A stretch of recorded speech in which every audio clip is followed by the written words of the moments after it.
Hi, I'm Robin Schultz with the Hoover Channel.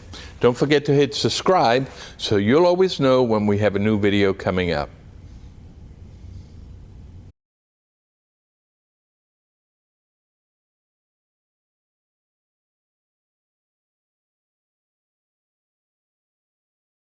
There we go. All right. We have brand new microphones that work. Everybody can hear us in the back. That's good. Okay. They are push to talk. They're small. They're very high tech. All right. Let's get started with the work session, and we will start with resolution number 8531-25. Derrick, do you want to talk about that? Yes. Monday, starting at 5:30, it will be a ribbon cutting for the community room. They will be renamed on behalf of former Councilwoman Faye Alexander and Anderson. A family will be here. I did want to make sure I state Ellen with the city as work is going to be a painting. It's going to be real nice. Wendy, Mayor's office, I think we've been working on this quite some time in the city council. We had talked about it earlier. Which we gave her flowers prior to her passing, but she has done so much of Hoover, and I'll make sure I make this statement again that she took a lot of flack because she was the number one people behind having Hoover City Schools. The community told her point blank, if you continue to push this, you will not be reelected. She could have went the easy route, didn't. Now we have Hoover City Schools. She did not get reelected. But she said the one thing that brought her peace was she wasn't really happy because she felt like she did the right thing. Those same individuals that were not as nice to her came and apologized to her years later that you did the right thing and we apologize to you for that. So sometimes unpopular things for the greater benefit of the city may be a challenge. But again, I wanted to make sure I echoed that multiple times before, and also the council. Many of y'all know longer than I have met her, so it's just not just me. So I want to just thank everyone. And at 5:30, and we'll do a proclamation during the regular council meeting. Thank you, sir. All right. Let's. That'll be the first thing on the agenda.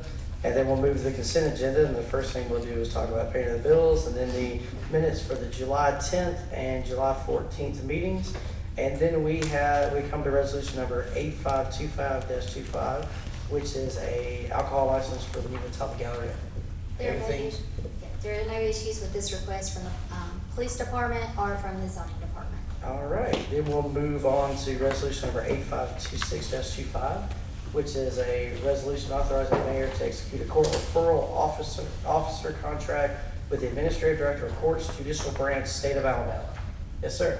Yes, sir. This is the annual contract with AOC to provide the court referral program, which is the education, counseling, and treatment program in the court system.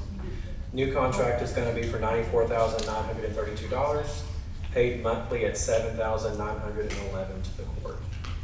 Any questions on that? All right, thank you, sir. Then we will move on to resolution number 8527-25, which is a budget amendment to reflect personnel changes in the municipal court departments. Nisha, come on down.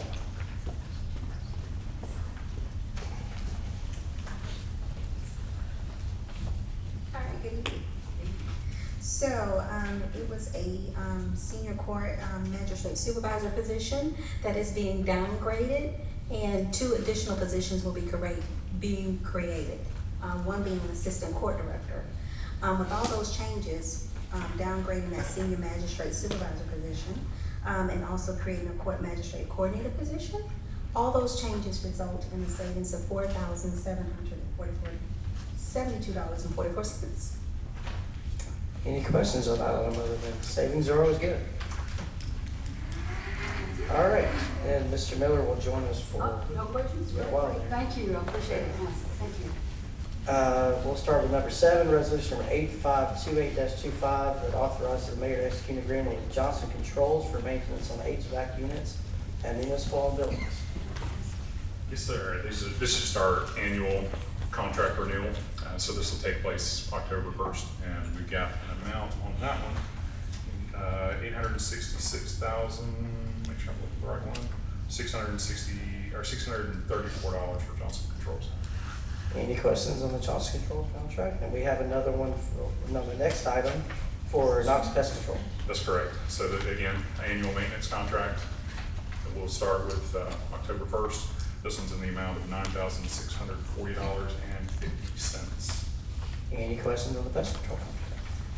Okay, and then one more, which is with Train USA for HVAC quarterly annual inspection. Exactly. So it's just that annual report that comes through, annual maintenance and inspections, $4,258.23.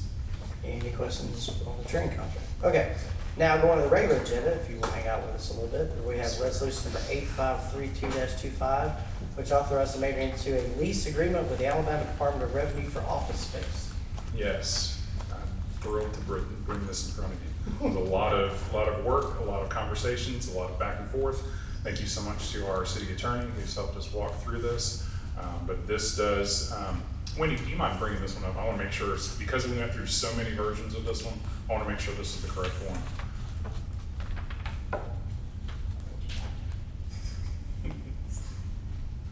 All right, and I can tell this if you go down, go down in the documents, next page, go to the next one. Yep, keep going down. Right there, yep, commencement date of September 1st. So what we were able to negotiate with Department of Revenue, if you'll remember, we started with $23 a square foot with that from Alabama Department of Revenue, and we were able to get them for the last 3 years of the contract. We were able to get them up to $25 per square foot. So that'll help benefit the city in that with the additional $2 per square foot on that. Any questions on that contract? Okay, hearing none, we'll move on to resolution number 8533-25, which amends the budget to reallocate funds for the ADOR office build out, Riverwalk building. That's correct. That's correct. So, in order to move ADOR out to this space, we need to do some construction work to build it out, to make it suitable, and to divide the space between the ADOR space and the Hoover side. So the proposal here that you have in front of you is to take $100,000 from the already approved budget from the renovation at the 3021 building on Lorna Road. Take $100,000 out of that to put towards the Riverwalk piece, and that will be the city's contribution. The other $150,000 will be ADOR's contribution, and we will bill them once we are invoiced. So the invoice will come to us, we will pay the full invoice, and then we will invoice ADOR for their share, which is the $150,000. All right, this in terms of the 3021 building, in discussions, that does leave some money over the 3021 building. Yes, sir. Renovations and whatever. Right now, we have 1.9 million plus in that Okay. account. So this depletes at $100,000, and we'll get to another drawdown a little bit later in the agenda. Any questions on this part of it? Mr. Pro-Tem, a couple of, so the lease on this is how many years? The lease agreement's for 5 years. For 5 years? Yes, sir. Right. With Department of Revenue. And just so I'll be clear, that branch of the Department of Revenue service Alabama, and I may not know on top of your head, so just know it one thing. Let me just be clear. Okay. I just want to know what services they offer at that particular one in Hoover. Or is that their main functioning? It's their main functioning regional office. Regional office? Yes, sir. Right. But their headquarters for public is still in Montgomery? Montgomery, that's Okay, correct. but regional. So I just want to know what's the region around that they serve on my day? If you can have that, by then. I don't know how many offices they have, but this service is the Birmingham region. Okay. So we're happy to host them in the city of Hoover. Right. We bring a lot of tax-paying citizens through the doors to do that. I don't know what their coverage is, what that regional office If they can give that information about Monday, Okay. that'll be fine.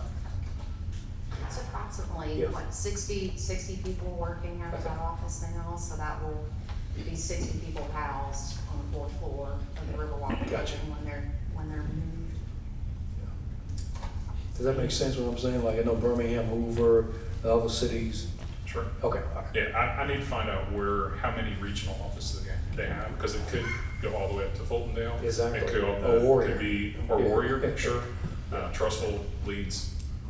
I think it serves also as a service center for walk-in traffic, right? Oh, really? Because that's Mhm. part of what's being incorporated into this build-out is space for customers to walk in Right. and be able to get taxpayer assistance with various things related to outdoor, so.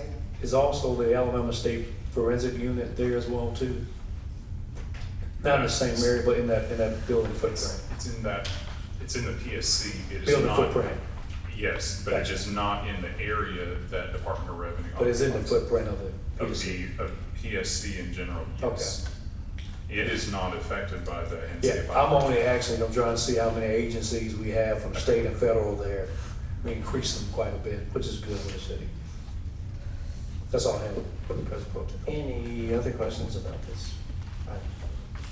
Hearing none, we'll move on to resolution number 8534-25, which amends the budget for janitorial services in the same area. So this is all connected again. So when we're moving people out to that fourth floor, the south tower, now we'll have to pick up some janitorial services. Right now, we have City of Hoover employees taking care of our employees that are out there. But when we're adding 60 additional people to that floor, then we'll need to contract out those services. Now, we are not signing that contract. That will be invoiced to us through our regular rent or other rent in our existing contract. Any questions on this item? All right, hearing none, we'll move on to number 13, resolution number 8535-25, a resolution amending the budget for the Riverchase drainage project. So this is the large drainage issue that has been ongoing for several years. That's right there by Panda Express and Walgreens is what this does. So I believe it was the last meeting that council approved the signature of the agreement. Help me out, April. What was the Settlement agreement. settlement agreement? Thank you. So this resolution helps us identify a funding mechanism to pay for that project and to abide by that settlement agreement. So we're looking at a total of $4.5 million. The contribution from Regina or the other parties is $500,000, which leaves a $4 million piece that the city needs to come up with. We're proposing $1.5 million to be taken out of the Lorna Road, the 3021 building, which at that point, remember, we've already taken 100,000 out. Now we're taking 1.5 out for a total of 1.6. So that leaves us with 300,000 in that account, that fund. And then to make up the balance of the 4 million, it's a transfer from the general fund. Any questions about this item? Just, have they given you a construction start schedule or estimate?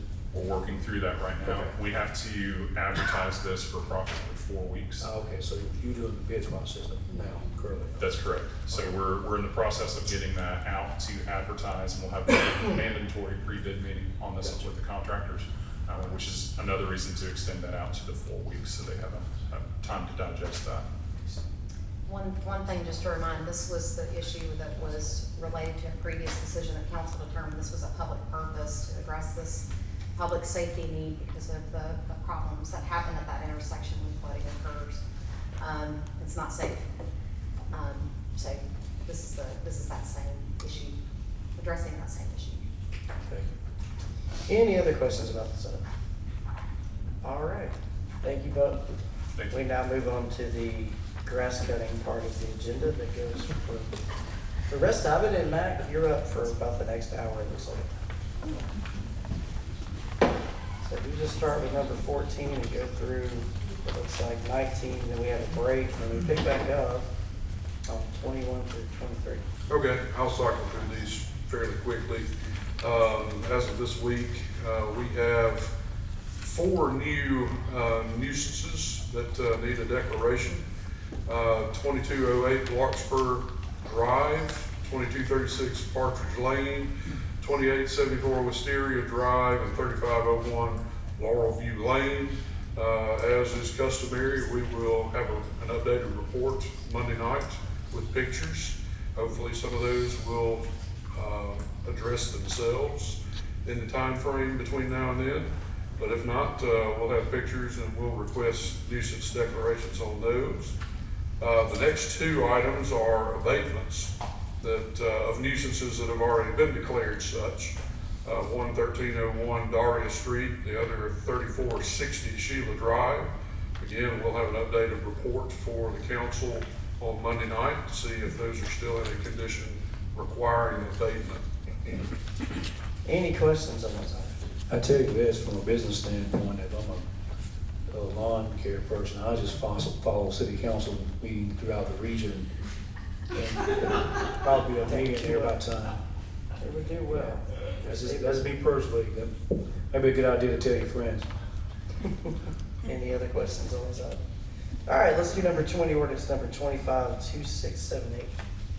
All right, this is an ordinance to annex property, approximately 200 acres in size, located in the former Rocks Gap shooting range. Signature Homes is bringing this request to the city. The property is split between Jefferson and Shelby counties. Staff really appreciates the additional time that we had to discuss the matter with the developer and work a few things out.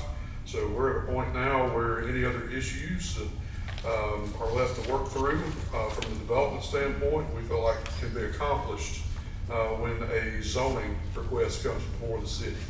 So we have no remaining issues concerning the annexation. Any questions on this annexation? All right, hearing none, let's go back to graphs for 21, 22, and 23. All right, these are just, let's see, first readings. We have 3 abatements on the schedule for first reading. 425 Shades Avenue, that is a repeat customer. We also have 2413 Regent Circle and 3456 Blueberry Lane. We will check up on these again when we're at second reading. Any questions on those? Mr. Mack, I have a question. Okay? So my phone's been ringing, I'm sure some of y'all's have as well. So when we have these abatements and nuisances and so forth, there's a process, a complaint.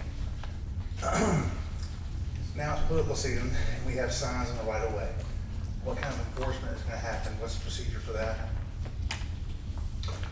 Well, as far as complaints, of course, we all have the see-click fix function. And that's certainly where we handle a lot of our caseload when it comes to nuisances, be it grass and weeds, be it signs and the other. We are in a very busy season right now when it comes to grass and weeds in particular. Our 2 guys on code enforcement staff are above their head in grass and weeds and other things going on right now. So we will get to those complaints as soon as we can. So the best way for someone who has a complaint, because I've had business owners call me up. I've seen some signs in the right of way of the interstate and some pretty dangerous in people's way. So that business owner, should they call or just a citizen get on the website or the Hoover Click It thing and do it that way? I know for us in managing the caseload, going through My Hoover Connect or See-Click Fix certainly helps us organize and prioritize those items. So I always encourage our residents to use My Hoover Connect, which is a See-Click Fix app, and it helps us organize and get things in the queue. Thank you. All right, thank you. Any other questions about weed and grass before we talk about zoning? All right, good. Let's go to ordinance number 252679, which is an amendment zoning ordinance changing from R4 to R3. And I will tell you, in 9 years, I don't think we've ever talked about R3. So I'm very interested in what you have to say. R3 is a rarity. The few cases that we do have R3, most of those are duplex residences. The R3 district allows 2 types of residential development. You can do a duplex or you can do a single family residence on an R3 zone property. In this particular case, the development criteria is going to dictate that the property be utilized for a single-family residence.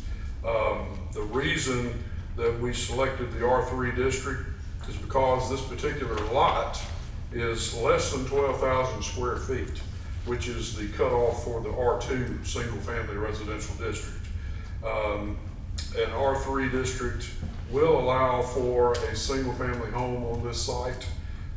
It clocks in at a little over 11,000 square feet, so not a very large lot, but the developer has come before the city staff as well as the planning commission. The planning commission heard this case last month and was able to prove with us with a layout that a single-family home will fit on the site and will meet all of the development criteria of the zoning district. I will note that the R3 district spells out different development criteria depending on if you're going the duplex route or the single-family route. This particular lot will accommodate the single family. Do you know why that was zoned R4 being the size that it is?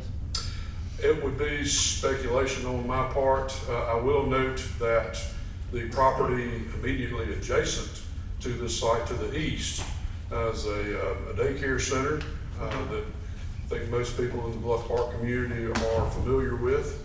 And our zoning ordinance is set up to where the R4 zone is the only district that will permit daycare centers in a residential area.